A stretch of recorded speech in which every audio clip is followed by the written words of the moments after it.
दंड फंद करके इन्होंने टीचर का पद हासिल, मित्र के पद पे रहते हुए, मानदेय लेते हुए इन्होंने बीपी ऐड किया। जब इनकी शिकायत की गई और जांच बैठ गई, तत्कालीन खंड शिक्षा अधिकारी को 25-30 हजार रुपया श्री अशोक शुक्ला जी को, खंड शिक्षा अधिकारी। निश्चित रूप से मुझे खतरा है। प्रदीप कुमार शुक्ला प्रियांशु से खुलेआम आज बदतमीजी भी, अभद्रता भी की है। 30 हजार रुपए इन्होंने इसका पूरा गबन कर गए हैं। 30 कुंटल 35 कुंटल राशन की भी घपलागिरी, ये भाई जांच कराइए के ऊपर मानहानि का केस भी करूँ। 30 हजार रुपए वो निकाला, 1 लाख वो गबन। इनके खिलाफ एक RTI डलवाई। अज्ञात लोगों रिवाल्वर में 5 राउंड भरे हुए थे, ऑफिस में खोलकर मुझे दिखा, जान से मार देंगे। नमस्कार, मिशन न्यूज में आपका स्वागत है। मैं दिनेश चंद्र कुशवाहा। आप देख सकते हैं इंग्लिश मीडियम प्राइमरी स्कूल, जो शिक्षा का मंदिर कहे जाने वाला विद्यालय होता है। आजकल कंचौसी बाजार का ये विद्यालय एक जंग का मैदान बन चुका है। आपस में प्रधानाध्यापक और सहायक अध्यापकों में जंग छिड़ी हुई। मंगलवार को कंचौसी विद्यालय पर पुलिस भी पहुंची थी। तो हम जानना चाहेंगे कि क्या वो प्रकरण था, क्या वो घटना थी, उसके बारे में। सर नमस्कार। नमस्कार। क्या वो घटना थी जो आपके विद्यालय तक पुलिस पहुंच गई, जबकि विद्यालय तो एक शिक्षा का मंदिर है और शिक्षा के मंदिर में बच्चों का और शिक्षकों का काम है, वहाँ पुलिस किस उद्देश्य से गई? क्या ऐसी घटना घट गई? देखिए, ऐसा है, जो शिक्षक है उसको हम लोग राष्ट्र निर्माता कहते हैं। Teacher is the former of nation. शिक्षकों का सम्मान समाज में समाज बहुत सम्मान करता है, लेकिन वर्तमान परिवेश में हम लोग देख पा रहे हैं कि जो जितने भी लोग अपने बच्चों को प्राइवेट स्कूलों में क्यों ज़्यादा भेज रहे हैं, क्योंकि कहीं ना कहीं उन्हें लगता है, अभिभावकों को, कि प्रसिद्धि स्कूलों में या गवर्नमेंट स्कूलों में उतनी पढ़ाई नहीं हो पाती है जितनी होनी चाहिए। तो मेरे विद्यालय में एक तो मैं प्रधानाध्यापक, 4 सहायक अध्यापक, 3 शिक्षा मित्र, 8 लोग कार्यरत हैं जी। पिछले 3-4 दिन से एक महिला अध्यापिका श्रीमती प्रियंका जी और आ गई हैं, जो फिलहाल अस्थायी तौर पे भेजी गई हैं। तो मैन पावर तो मेरे यहाँ बहुत है, लेकिन उसमें लेकिन लग जाता है कि मैं देख रहा हूँ कि मैं मई 18 से वहाँ कार्यरत हूँ जी। मेरा ये अनुभव रहा है कि शिक्षक, शिक्षा मित्र प्रधानाध्यापक के अनुशासन को मानने को तैयार नहीं। उनके अपने तर्क हैं। हमारे शिक्षा मित्र भाई बहन को कम मानदेय मिलता है, इस चीज़ को पूरे प्रदेश की जनता स्वीकार करती है, मैं भी स्वीकार करता हूँ। विषय सर वो नहीं है, नहीं, मैं थोड़ा सा क्लियर कर देना चाहता हूँ।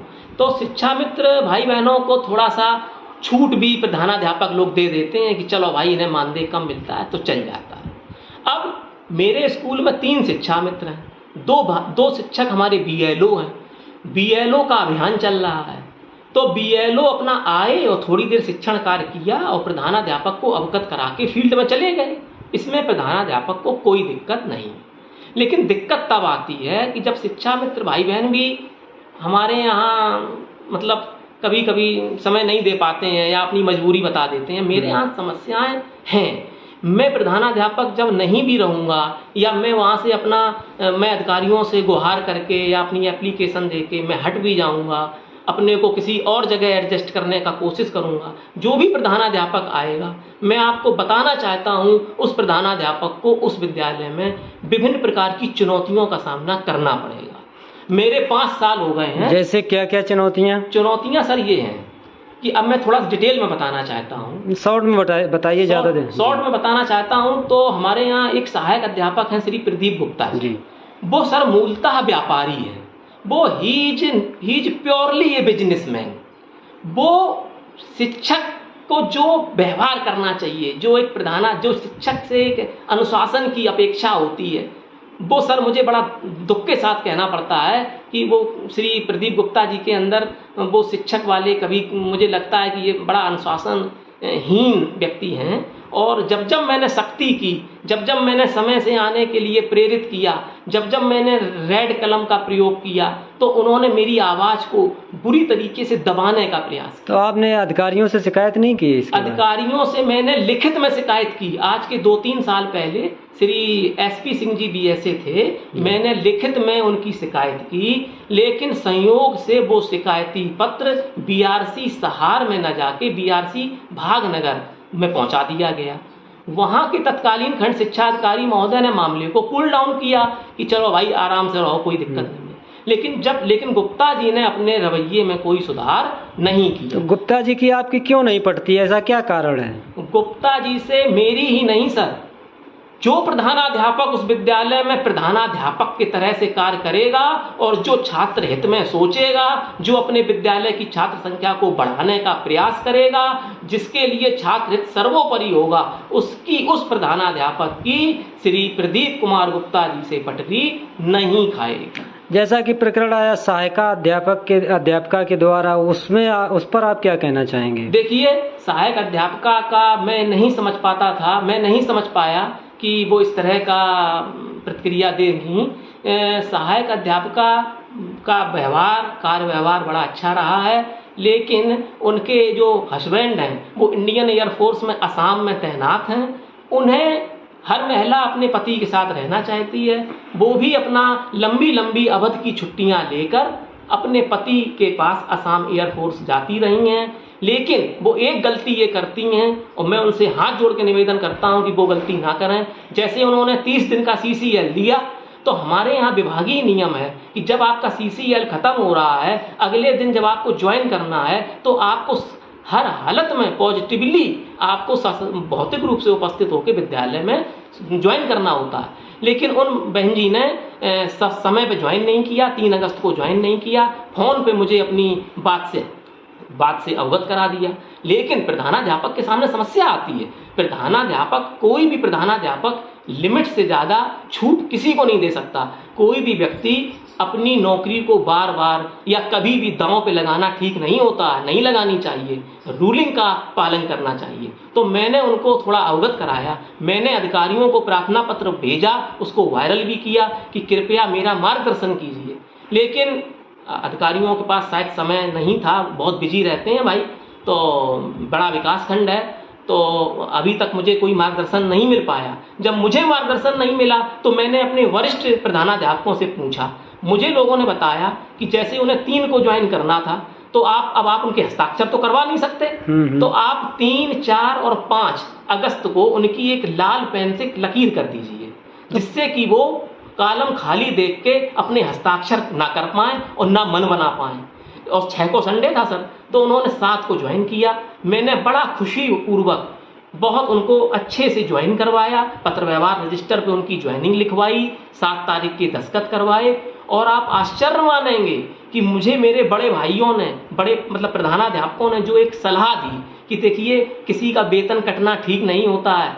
आप हमसे बोले कि आप प्रधानाध्यापक हैं, आपको 21 तारीख को पूरे स्टाफ की अटेंडेंस लॉक करनी है। अगर आपने इनका 3 दिन का अटेंडेंस एब्सेंटी भेज दी तो इनका 3 दिन का वेतन कट जाएगा। मैंने सहानुभूतिपूर्वक विचार करते हुए, उनके गोद में बच्चे को देखते हुए स्वयं अपने हाथों से प्रार्थना पत्र लिखा कि सेवा में श्रीमान खंड शिक्षा अधिकारी महोदय, मैं प्रार्थनी प्रियांशु दिनांक इतने से इतने तक चाइल्ड केयर लीव पर थी।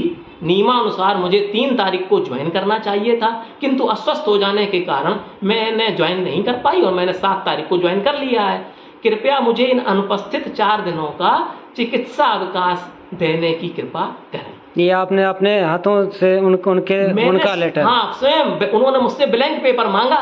तो मैंने सोचा कि महिला हैं, गोद में बच्चा है, तो ये बच्चे को कहाँ बिठा लेंगी। अभी तो वो बच्चा अपने बैठने लायक भी नहीं है, बिटिया वो बच्ची उनकी जो। अच्छा, वो महिला आपके पास ही थी तब लिखा गया? हाँ, ऑफिस में आई थी। तो मैंने अपने कलम से लिखा और फिर मैंने उसमें अपनी संस्तुति भी कर दी श्रीमान खंड शिक्षा अधिकारी के लिए, जैसे प्रधानाध्यापक कर देते हैं, संस्तुति सहित अग्रसारित, जिससे कि हमारे अधिकारी महोदय सहानुभूतिपूर्वक विचार करते हुए उसको अनुमति दे दें। और मैंने ये भी कहा कि आप इसमें प्रधानाध्यापक के लिए ऑर्डर और करा देना साहब का, कि प्रधानाध्यापक प्राथमिक विद्यालय कंचौसी बाजार आपकी संस्तुति के आधार पर श्रीमती प्रियांशु का ये अनुपस्थित दिनों का 4 दिनों का चिकित्सा अवकाश देने की अनुमति दी जाती है। तो श्रीमती प्रियांशु के पास ऐसा फिर क्या हुआ जो आपके खिलाफ उन्होंने तहरीर दे दी पुलिस में?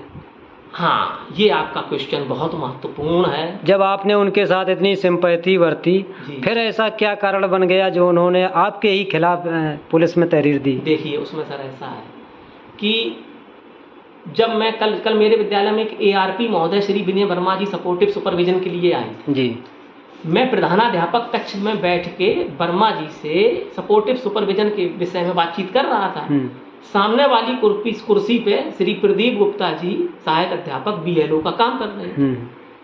तो हमारे प्रधानाध्यापक और ARP में वार्ता हो रही थी, तो कायदे से सहायक अध्यापक को एकदम से बीच में बोलने की कोई जरूरत ही नहीं थी।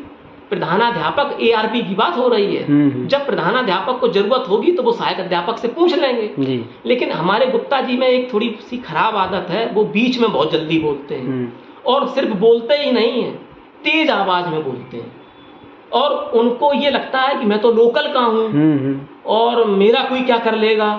और उनके पास ईश्वर की कृपा है, लक्ष्मी जी की कृपा है, अच्छी खासी मात्रा में धन भी है, धनबल है। तो वो तेज आवाज में जब बोलते हैं तो प्रधानाध्यापक, चूंकि मैं हूं तो मुझे ऐसा लगने लगता है कि ये इंसल्ट कर रहे हैं प्रधानाध्यापक पोस्ट की। देखिए, प्रधानाध्यापक पद सम्माननीय पद, सम्माननीय गरिमा होती है। तो प्रधानाध्यापक इतनी तो अपेक्षा करता ही है कि जिन लोगों का वो रिपोर्टिंग ऑफिसर है, जिनकी अटेंडेंस लॉक करता है, जिनकी मदद भी कर देता है, उसके प्रति थोड़ा सम्मानजनक थोड़ा तरीका होना चाहिए और फिर मैनर अच्छा होना चाहिए। तो गुप्ता जी अचानक तेज आवाज में बात करने लगी, तो गुप्ता जी से हमारी चूंकि पहले से थोड़ी सी मन नहीं मिलता है और पटरी नहीं खाती है, तो हमारी गुप्ता जी की बहस होने लगी, लड़ाई जैसी होने लगी। तो फिर गुप्ता जी की मुझे तो अब तो जब मैं थोड़ा सा भावुक हृदय का व्यक्ति हूँ, तो फिर मेरे आंखों से थोड़े अश्रु भी गिरने जल्दी लगते हैं। हालांकि अश्रु गिरने नहीं चाहिए आज के युग में, ये साहब कलयुग है, यहाँ बड़े जालिम लोग हैं साहब।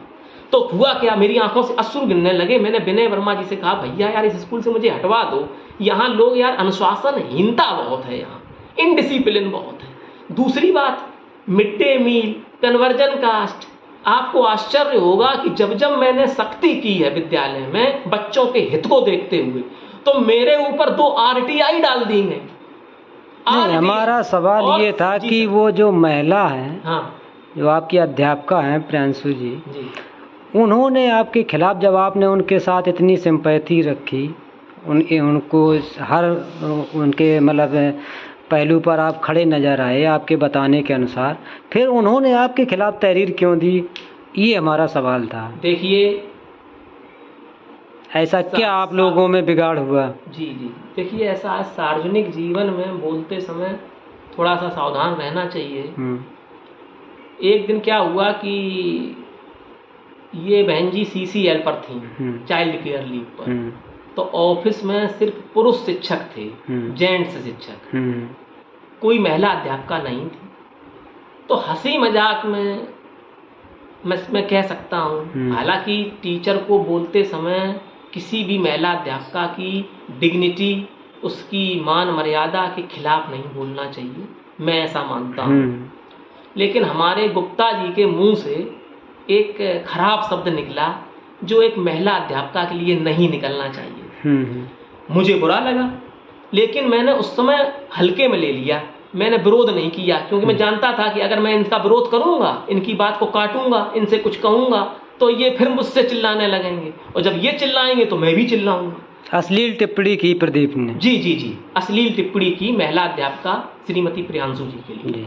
तो मैं जानता था कि मैं देखो लड़ाई में तो इनसे जीत नहीं सकता भाई, ये शारीरिक बल में हमसे ज्यादा है। एक आध बार कह भी चुके हैं कि तुम हमारी एक तमाचा की नहीं हो, एक बार ऐसा इतना भी कह चुके हैं। उनको मतलब थोड़ा गर्व है और ईश्वर की कृपा है कि वो अच्छे शरीर के मालिक हैं। लेकिन मैं इतना जरूर चाहता हूँ कि ईश्वर उन्हें थोड़ा सद्बुद्धि दे और वो कोई भी टिप्पणी करने से पहले थोड़ा सा सोच लिया करें कि वो किसके लिए क्या कह रहे हैं। तो एक अश्लील टिप्पणी कर दी जी। तो जब अश्लील टिप्पणी कर दी तो उस समय तो मैं पचा गया, बुरा तो मुझे लगा, लेकिन चलो मैंने कहा चलो ये अध्यापक है, ऐसा तो है। लेकिन कल जब मेरी विनय वर्मा जी से वार्ता हो रही थी और कल जब मेरी फिर झड़प हो गई गुप्ता जी से, और चूंकि गुप्ता जी के भी मन में रहता है कि इन्होंने मेरी लिखित शिकायत बीएसए से कर दी थी, तो मैं भी थोड़ा सावधान रहता हूँ कि यार गुप्ता जी अच्छे व्यक्ति तो नहीं, अच्छे टीचर तो ये है नहीं, अच्छे व्यक्ति भले ही हो, अच्छे व्यापारी भले ही हो, लेकिन ये अच्छे टीचर नहीं है, संस्कारित टीचर नहीं है। दंड फंद करके इन्होंने टीचर का पद हासिल कर लिया है। दंड फंद कैसा? दंड फंद ऐसा है कि किसी प्राथमिक विद्यालय हीरानगर विकासखंड भागनगर में शिक्षा मित्र थे। शिक्षा मित्र के पद पे रहते हुए, मानदेय लेते हुए इन्होंने बीपी ऐड किया। BP add, bachelor of physical education, जो रेगुलर कोर्स होता है। ये एक नियम है कि अगर आप सरकारी खजाने से कुछ भी ले रहे हैं तो आपको रेगुलर कोर्स करने के लिए प्रशासन से या अधिकारियों से अनुमति लेनी है। जब इनकी शिकायत की गई और जांच बैठ गई तो इन्होंने अपने रुपया देके और तत्कालीन खंड शिक्षा अधिकारी को काफ़ी मात्रा में रुपया देके मुझे बताया गया कि 25-30 हज़ार रुपया इन्होंने दिया था श्री अशोक शुक्ला जी को, खंड शिक्षा अधिकारी को। मुझे इन्होंने स्वयं एक बार बताया था कि हमसे तो नोटन की गड्डियाँ लगी थी, स्वयं स्वीकार किया था। तो ये थोड़ा सा ज़्यादा तेज दिमाग व्यक्ति हैं। इन्होंने बीपीएड कर लिया और ये बहराइच में सहायक अध्यापक बनने में सफल भी हो गए। लेकिन इनके अंदर का जो सातिरपना है, जो 420 है, वो अभी भी बरकरार है। और भगवान करे, ईश्वर उन्हें सद्बुद्धि दे। मैंने तो तय कर लिया है कि मैं हाँ सर, और मैं तो अपने विद्यालय की सेफ की चाबी तक जो विद्यालय के प्रधानाध्यापक की अभिरक्षा में होती है, उस सेफ की चाबी श्री आदित्य मिश्रा जी के हाथों में सौंप आया हूँ।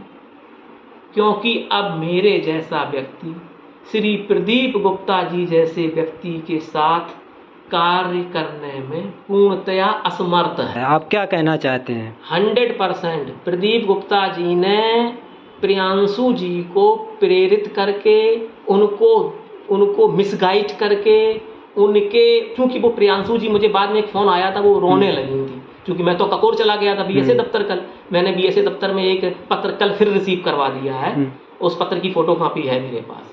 क्योंकि वो विद्यालय ठीक नहीं है, वहाँ पे कुछ लोग गड़बड़ कर रहे हैं। गुप्ता जी ने ही निश्चित रूप से प्रियांशु जी को मेरी दुर्भावना से ग्रसित होकर प्रेरित किया। और चूंकि वो रोने लगी थी, तो रोते समय कोई भी महिला अध्यापिका जब ये सुन लेती है कि मेरे बारे में अश्लील टिप्पणी की गई है टीचर के द्वारा, तो फिर वो थोड़ी देर के लिए उनका विवेक भी शून्य हो जाता है। उसी भावना में, उसी हाइपर होके श्रीमती प्रियांशु जी ने जो तहरीर दी है, मुझे ये विश्वास है कि जब प्रियांशु जी का क्रोध शांत हो जाएगा, जब वो एक सामान्य अवस्था में आ जाएंगी और वो निश्चित रूप से अपनी तहरीर पर पुनर्विचार करेंगी और हो सकता है वो तहरीर को वापस भी ले लें। तो कहीं ना कहीं आपकी तरफ से जो प्रियांशु जी हैं, अध्यापिका जी, उनका कोई दोष नहीं है, दोष आप पूरा प्रदीप जी को देना चाहते हैं? प्रदीप गुप्ता जी सब गड़बड़ कर रहे हैं, ईश्वर उन्हें सद्बुद्धि दे। उन्हें थोड़ा सा गायत्री मंत्र का वो जाप करना शुरू कर दें, थोड़ा सा अपने रवैये में परिवर्तन करें, समय से विद्यालय जाएं, विद्यालय में अपना ठहराव सुनिश्चित करें और बार बार मोटरसाइकिल लेके अपनी दुकान पे ना जाएं। वो अपना ज़्यादातर समय दुकान पर व्यतीत करना चाहते हैं और उनकी सैक करके सारे सहायक भी यही चाहते हैं। एक बार मैंने आदित्य मिश्रा जी से कहा कि यार तुम भी थोड़ा समय से आ जाया करो, तो मिश्रा जी का जवाब ये था कि देखो ऐसो शुक्ला जी, हम आ जाते हैं तो बने तब भी रहते हैं। आप देखिए कि शुक्ला जी, हम आ जाते हैं तो बने तब भी रहते हैं। मतलब उनका इशारा ये था कि हम बने तब भी रहते हैं 3-3 बजे तक। कुछ लोग तो यहाँ ऐसे हैं जो 2 घंटे का समय नहीं दे रहे हैं विद्यालय में। मतलब आलम अंधेरी चल रही है आपके विद्यालय में, अध्यापक रुक नहीं रहे, बच्चों को पढ़ा नहीं रहे। मेन जड़ यही है विवाद की। 152 बच्चे पंजीकृत थे, 107 रह गए, 107। कौन प्रधानाध्यापक चिंतित नहीं होगा? कौन प्रधानाध्यापक नोटिस चाहता है? बताओ आप हमें। पूरा जिम्मेवार प्रधानाध्यापक माना जाता है। लेकिन जैसा जानकारी में आया और सोशल मीडिया पे जो खबरें चल रही कि पहले तहरीर आपने दी, उसके बाद प्रियांशु जी अध्यापिका हैं उन्होंने दी, और फिर कहीं ना कहीं जानकारी नहीं, ये में। बिल्कुल गलत है। मैंने कहीं कोई तहरीर नहीं दी है। मैंने सिर्फ एक प्रार्थना पत्र बीएसए सर के यहाँ कल रिसीव करवाया है, जी श्री प्रदीप गुप्ता जी से संबंधित है। मैंने बीएसए सर से मांग की है कि ये देखिए, ये गुप्ता जी गड़बड़ करेंगे, जिस विद्यालय में जाएंगे इन्होंने गड़बड़ किया है। जब ये एरवा कटरा में थे, वहाँ की प्रधानाध्यापिका इनसे बहुत दुखी थी। फिर जब ये लिखा पढ़ी करती, जब वो प्रधानाध्यापिका लिखा पढ़ी करती थी, तो ये वहाँ भी अपना धनबल का प्रयोग करते थे। मेरे पास कॉन्क्रीट सबूत है, मेरे पास पुख्ता जानकारी है कि ये जहाँ जहाँ रहे, ये इन्होंने अपने धनबल का प्रयोग किया। बहराइच में भी अपने धनबल का प्रयोग किया। एरवा, जब ये अंतर जिला तबादला करा के औरैया आए और जब इनको एरवा कटरा में पोस्टिंग मिली, तो मुझे विद्यालय का नाम याद नहीं आ रहा है, वहाँ महिला प्रधानाध्यापिका थी। आप चाहें तो जांच कर लें। वो महिला प्रधानाध्यापिका तो इन्हें ज्वाइन तक कराने को तैयार नहीं थी गुप्ता जी को। कहीं ना कहीं आपने असमर्था जताई है कि आपको खतरा भी है विद्यालय में। निश्चित रूप से मुझे खतरा है। और चूंकि जब मैं सख्ती करता हूँ तो मुझसे गुप्ता जी भी नाराज हो जाते हैं, वो ज़्यादा हो जाते हैं। और भी मेरे सहायक अध्यापक भाई हैं, वो भी नाराज हो जाते हैं। जो मेरे शिक्षा मित्र भाई बहनें हैं, वो भी नाराज हो जाते हैं।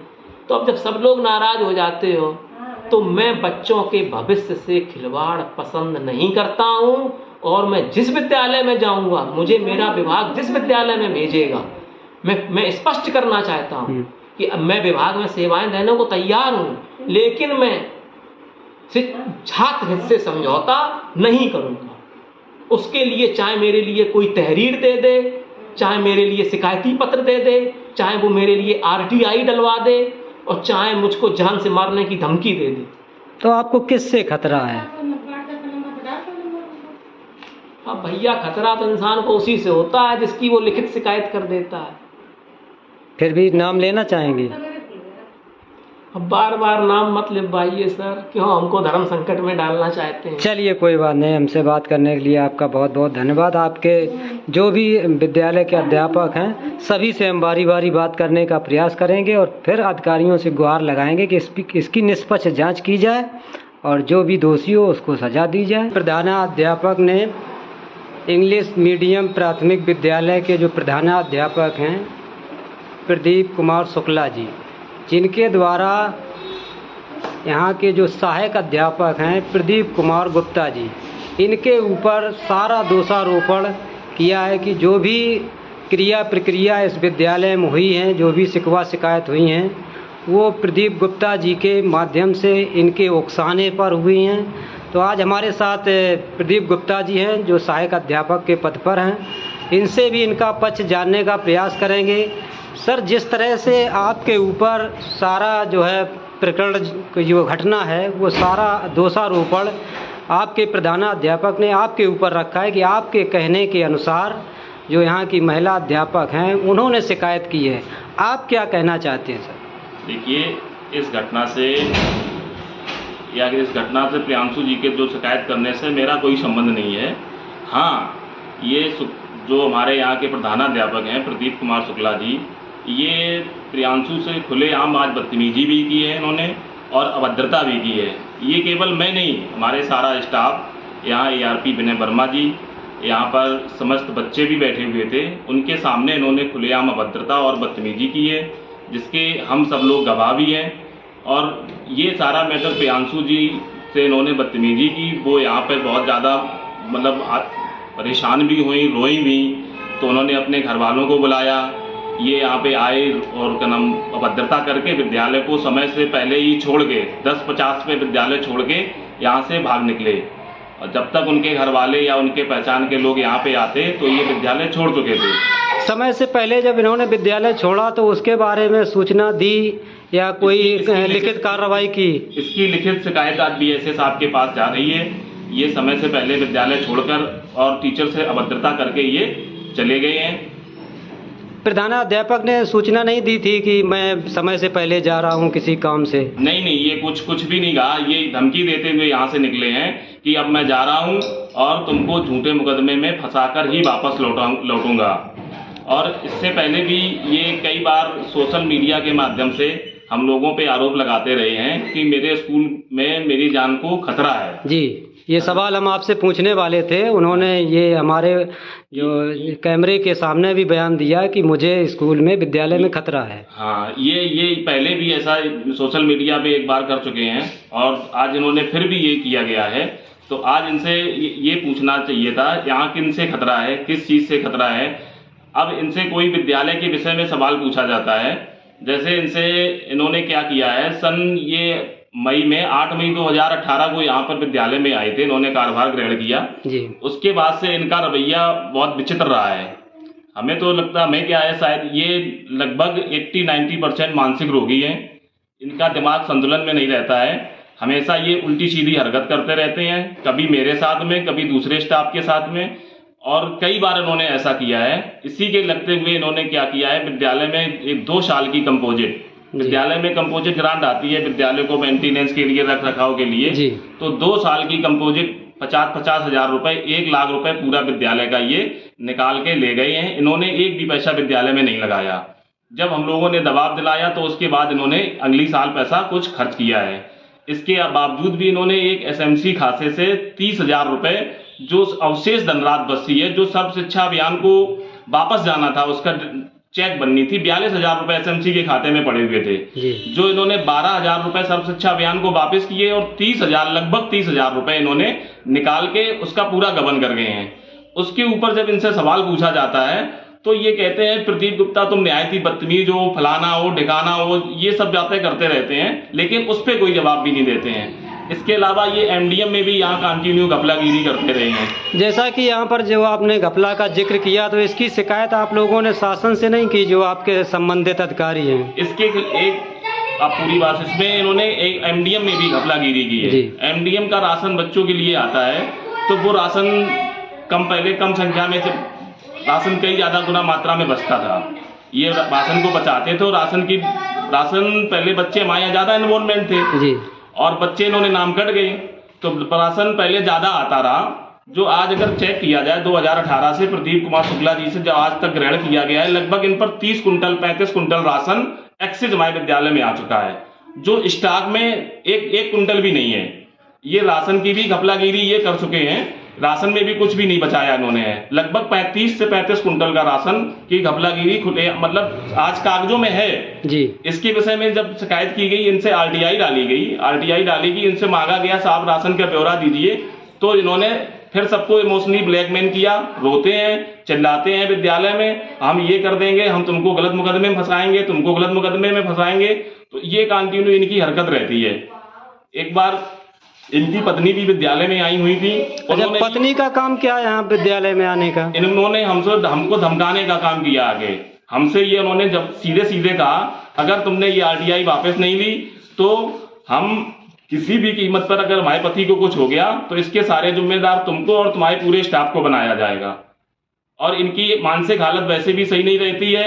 हमने तो आज BSA से मांग भी की है कि इनका मानसिक स्क्रीनिंग टेस्ट कराया जाए, जिससे ये विद्यालय में बच्चों को पढ़ाने योग्य नहीं है। जैसा कि उन्होंने एक आरोप और आप पर लगाया कि आपकी जो शिक्षा से संबंधित जो आपकी डिग्रियां हैं, वो भी उन्होंने दर्शाया है, अपने बयान में बोला है हमारे ऑन कैमरा कि आपकी फर्जी तरीके से आपने उसको कंप्लीट करवाया है। इस पर आप क्या कहना चाहेंगे? इस विषय में कहना चाहते हैं, हम शुक्ला जी से कहेंगे कि आप हमारी जांच कराइए, नहीं तो हम तो इस मैटर को लेकर के पहले भी इनके ऊपर मानहानि का केस करने वाले हैं। हमने अपने वकील से राय ली है, उन्होंने इनका डाटा और अपना सब कुछ डिग्रियां, मैं उनकी सारी डिग्री उनको दिखाऊंगा वकील के माध्यम से, और इनके इस बयान पे, लिखित बयान पे इनके ऊपर मानहानि का केस भी करूंगा। इनको कोई दिक्कत आ रही है, ये हमारी सब जांच करा लें, हम वकील को साक्ष्य पेश करेंगे और इनके ऊपर इस पे बहुत ही जल्दी मानहानि का केस दायर करेंगे। दूसरा, उन्होंने एक और आप पर आरोप लगाया कि आप जो है एक अच्छे शिक्षक नहीं हैं, एक अच्छे व्यापारी हैं। आप विद्यालय में कम समय देते, अपने व्यापार में ज़्यादा समय देते हैं। इस पर आप क्या कहेंगे? इस पे मतलब इनका है, अगर हमने इनके बैंक बैलेंस का, SMC के बैंक बैलेंस का इनसे हिसाब पूछा, गल्ले का हिसाब पूछा, तो ये कहते तुम शिक्षक नहीं हो, तुम प्रधानाध्यापक की बात नहीं मानते हो, तुम अभद्रता करते हो। इनका ये मैंने, तुम बिजनेसमैन हो, जब इनसे विद्यालय के लिए जो पैसा आता वो विद्यालय पे खर्च नहीं करोगे तो ये कहाँ ले जाओगे, अपने घर पे ले जाओगे क्या?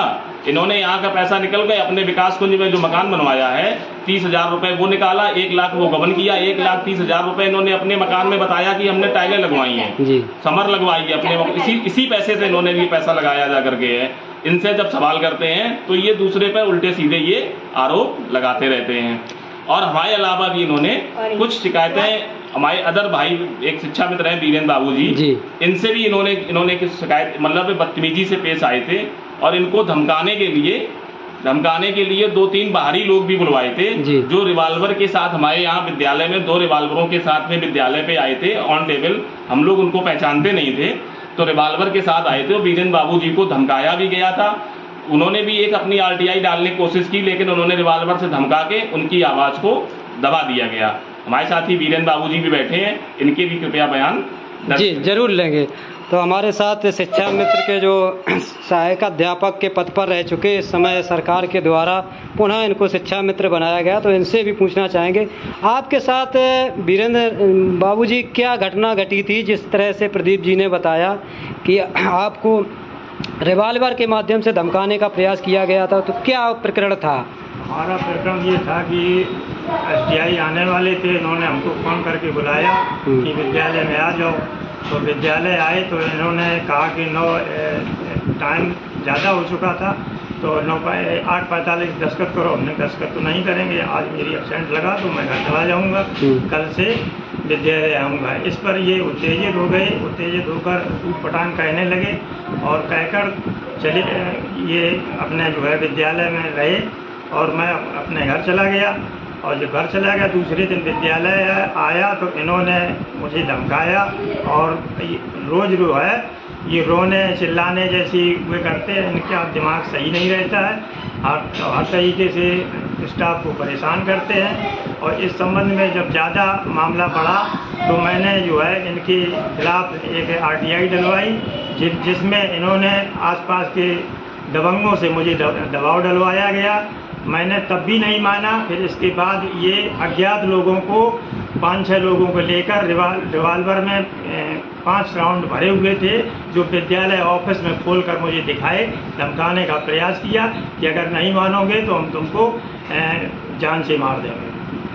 तो इतनी बड़ी बड़ी घटनाएं इस विद्यालय में होती रहती हैं, इसकी किसी अधिकारी ने कोई संज्ञान नहीं लिया है? मैंने खंड शिक्षा अधिकारी को फ़ोन पर सूचना दी थी लेकिन आज तक कोई जो है संज्ञान में नहीं लिया गया, ना कोई निष्कर्ष निकला। जी तो एक बार फिर पुनः हम प्रदीप जी से जानना चाहेंगे, जिस तरह से इतने पुराने प्रकरण निकल के आ रहे हैं और नए भी प्रकरण हो रहे हैं, तो क्या आपके जो संबंधित अधिकारी हैं या शासन प्रशासन से कोई भी इस तरह की प्रक्रिया अभी तक नहीं हुई है? हमारी खंड शिक्षा अधिकारी जी से बात हुई थी जी। वो थोड़ा बिजी थे, कहीं मीटिंग में गए हुए थे। उन्होंने आश्वासन दिया हम 1-2 दिन में विद्यालय में आएंगे और जो आप लोगों की समस्याएं हैं उनका समाधान करेंगे। जी चलिए, आप लोगों का बहुत बहुत मेरी एक बात और है। आज मैंने जो एप्लीकेशन BSS आपको रिसीव कराया है उन पे मेरा विनम्र निवेदन है कि जो एप्लीकेशन में दिया हुआ है इनके हमारे यहाँ प्रधानाध्यापक श्री प्रदीप कुमार शुक्ला जी का, इनकी मानसिक स्क्रीनिंग टेस्ट जरूर कराई जाए जिससे इनको अनिवार्य सेवानिवृत्ति प्रदान की जाए, क्योंकि ये वास्तविक आज की स्थिति में विद्यालय में पढ़ाने योग्य नहीं है। इनसे सारे टीचर लगभग सारा स्टाफ और बच्चे भी इनसे थोड़े डरे सहमे रहते हैं। ये पता नहीं कब क्या किससे बोल दें, कब क्या किसी से कर दें। ये शासन से जरूर मेरी रिक्वेस्ट है कि इनकी मानसिक स्क्रीनिंग टेस्ट अवश्य कराई जाए और इनको अनिवार्य सेवानिवृत्ति जरूर प्रदान की जाए। चलिए, हमसे बात करने के लिए आप लोगों का बहुत बहुत धन्यवाद।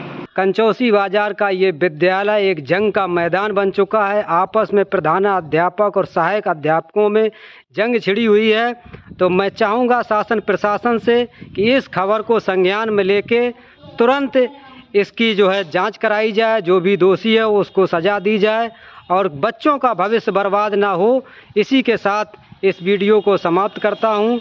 जय भीम, जय भारत, जय संविधान।